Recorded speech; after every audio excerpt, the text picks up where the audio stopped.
नमस्ते एवरीवन, जय माँ काली। सो आज हम काली ओरेकल का थर्ड कार्ड करेंगे, जैसे दैट इज़ काला धारा। काला धारा का क्या मतलब है? ठीक है, काला धारा का कार्ड हमारी रीडिंग में आ रहा है तो उसका क्या मतलब है, वो हमें क्या गाइडेंस दे रहा है। हमें पता है गाइडेंस कार्ड है, हमें कुछ बता रहे हैं, हमें कुछ सिखा रहे हैं, हमें कोई डायरेक्शन दे रहे हैं। कौन सी डायरेक्शन है, क्या सिखा रहा है, क्या बता रहा है।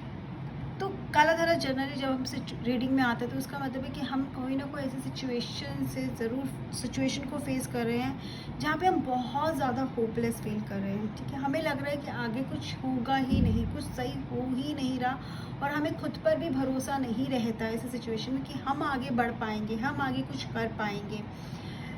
एकदम कहते ना कि रास्ता ही नहीं है आगे, और अगर रास्ता है भी तो हमें नहीं दिख रहा वो रास्ता। तो ये कार्ड हमें बोल रहा है, ये कार्ड हमें गाइड कर रहा है कि हमें गिव अप नहीं करना। ऑब्वियसली ये कार्ड हमें गाइड कहाँ कर रहा है, किस चीज़ के लिए गाइड कर रहा है, वो बोले फॉलो योर इंट्यूशन। ठीक है, हमें बोल रहे हैं हमें अपने मन की बात सुननी है, हमें खुद पे भरोसा रखना है, और खुद पे भरोसा रखने के तभी हम इस डिवाइन पे भरोसा रख सकते हैं, काली माँ पे भरोसा रख सकते हैं, काला धारा पे भरोसा रख सकते हैं। काला धारा एक तरह का मार्गदर्शक बन के हमारी तरफ आता है, हमें गाइड करता है कि ये जो प्रॉब्लम्स आ रही है ये प्रॉब्लम्स नहीं है, सिर्फ एक नया रास्ता है जो हमारे लिए बन रहा है। ये प्रॉब्लम्स आ क्यों रही है? ठीक है, ये जो भी प्रॉब्लम्स आ रही है जिसमें हमें लग रहा है कि बिल्कुल होपलेस हो गए, काला धारा इज़ अ होप। ठीक है, it's a ray of hope कि यहाँ पे सब कुछ खत्म नहीं हुआ है, एक न्यू बिगिनिंग होने वाली है। कैसे होगी? तो फिर ये होपलेस सिचुएशन है क्यों? अगर हम बोलते ना कि भगवान हमारे साथ है तो प्रॉब्लम्स क्यों आ रही है? प्रॉब्लम्स इसलिए आ रही है ताकि हम सीख सकें। ठीक है, हम स्ट्रांग बन सके। अगर हम स्ट्रांग बनेंगे नहीं तो हम आगे बढ़ेंगे कैसे? तो और ये जो आ रहा है, ये काला धारा कार्ड हमारी रीडिंग में आ रहा है, तो वो हमें क्या सजेस्ट कर रहा है? मैं बोल रही कि हमें इंट्यूशन फॉलो करनी है। कहीं ना कहीं हम अपने मन की बात नहीं सुन रहे, कहीं ना कहीं हमारे अंदर क्या है हम उसको भूल गए, हम फिजिकल वर्ल्ड में कहीं खो चुके हैं। अब हमें फिजिकल वर्ल्ड से थोड़ा कट के हमारे अंदर क्या चल रहा है, हम क्या करना चाहते हैं, हमें क्या सिंबल्स मिल रहे हैं, हमें क्या डिवाइन हमें सजेस्ट कर रहा है, डिवाइन हमें किस तरफ पुश कर रहा है, उसको समझने की ज़रूरत है।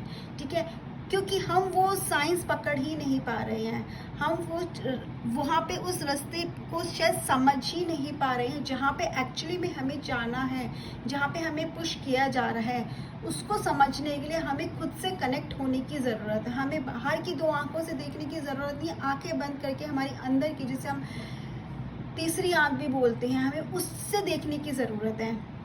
सेंसेस से तो हमने बहुत कुछ देख लिया है, देख कर, टच कर कर, समझ कर, जो हमने लॉजिक्स भी लगा लिए, सब कुछ कर लिया, लेकिन हमें रास्ता नहीं मिला। अब हमें क्या करना है? हमें खुद से कनेक्ट होना है। ठीक है, जब हम अगर हमें डिवाइन से, हमें जय माँ काली से भी कनेक्ट होना है, काली माँ से कनेक्ट होने के लिए भी हमें क्या करना है? काली माँ से कनेक्ट होने के लिए भी हमें पहले खुद से कनेक्ट होना पड़ेगा, क्योंकि अगर हमें डिवाइन से कनेक्ट होना है तो हमें जब तक हमारा खुद से कनेक्शन नहीं बनेगा तो हम उस सुप्रीम पावर से कभी कनेक्ट हो ही नहीं सकते। तो ये कार्ड हमें बोल रहा है कि connect with in your self. ठीक है, खुद से कनेक्ट हो जाओ, focus on your intuition, meditate करो, तुम्हारे मन में क्या चल रहा है उसको देखो। ऐसा क्या है जो तुम्हारे सामने है बट तुम्हें दिख नहीं रहा है? ऐसा क्या है जो तुम्हें करना है बट तुम कर नहीं रहे हो? क्योंकि जब हम वो करेंगे तो हमें समझ भी आ जाएगा कि हमें आगे क्या बढ़ना है। ये ज़रूर है कि जो सिचुएशन है उसमें हमें नहीं पता, अभी बहुत डाउटफुल है, या बहुत ब्लर सिचुएशन है, और वो हमें यहाँ से भी दिख रहा है। अभी देखो क्रिसेंट है, ये क्रिसेंट शेप क्या दिखा रहा है कि जो आगे सब कुछ है ना वो क्लियर नहीं है, क्योंकि बहुत कम कहते हैं पार्शली विजन है। ठीक है, पार्शली हमें चीज़ें दिख रही हैं, पूरी तरह से नहीं दिख रही, लेकिन वो पार्शली के साथ क्या हम आगे बढ़ सकते हैं? नहीं बढ़ सकते, लेकिन उसको अपना एज ए गाइडिंग लाइट तो बना सकते हैं ना। तो हमें वही करना है, जो भी हमें थोड़ा बहुत दिख रहा है ना उसको हमारे अंदर जो चल रहा है ना उससे कनेक्ट करके, अपनी इंट्यूशन के साथ कनेक्ट करके हमें आगे बढ़ना है। बेसिकली ना एक एग्जांपल जो गाइड बुक में बहुत अच्छा दिया हुआ है जिससे हम समझ भी पाएंगे। हमें लगता है कि ग्राउंड है, प्लेन ग्राउंड है, ठीक है, कुछ है नहीं उस पर, बट हम भूल जाते हैं कि जो सीड है ना उसके अंदर जो हमने कहीं उसमें वो करा था, दबाया था, या उसको कहते हैं ना एक सीड को हमने बोआ था, तो अब वो एक पौधा बनकर, वो एक स्प्राउट होकर बाहर आने वाला है। ठीक है, तो जो हमारी लर्निंग है ना, जो हमारी ग्रोथ भी है वो ऐसे ही होती है। कैसे होती है? डिफ़िकल्ट पीरियड्स में होती है, डिफ़िकल्ट टाइम्स में होती है, तभी हम खुद को समझ भी पाते हैं, हम एक्चुअली वो रास्ता देख पाते हैं, हम लाइफ में वो समझ पाते हैं कि हम लाइफ में क्या करना चाहते हैं।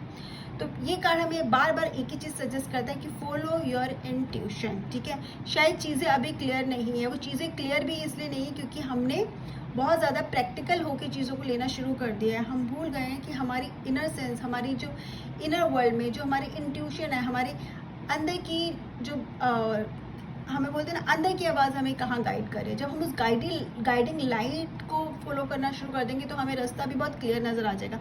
अभी शायद पार्शियल विजन है, सनरेज क्लियर नहीं है, बट वो दूर तो नहीं है ना कि जब सनरेज आके हमें पूरा क्लियरली दिखेगा।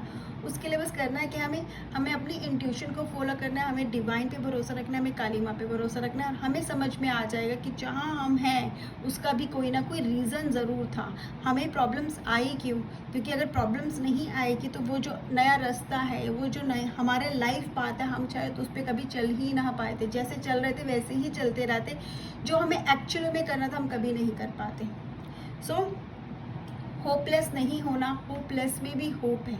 Just follow your intuition and हमें समझ में आ जाएगा। अगर आप प्रॉब्लम में हैं, अगर आपको ऐसा लग रहा है कि कुछ रास्ता नहीं है, आपको समझ में नहीं आ रहा है क्या करना है, इंट्यूशन फॉलो करोगे, समझ में आ जाएगा कहाँ जाना है। There is always a hope. Card क्या बोल रहा है?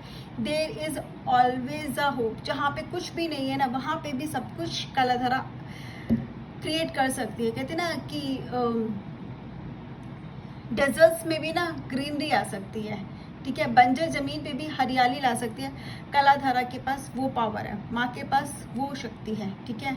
और शायद हमारे अंदर भी वो शक्ति है अगर हम अपनी अंदर की शक्ति को पहचानें। So follow your intuition. Thank you so much.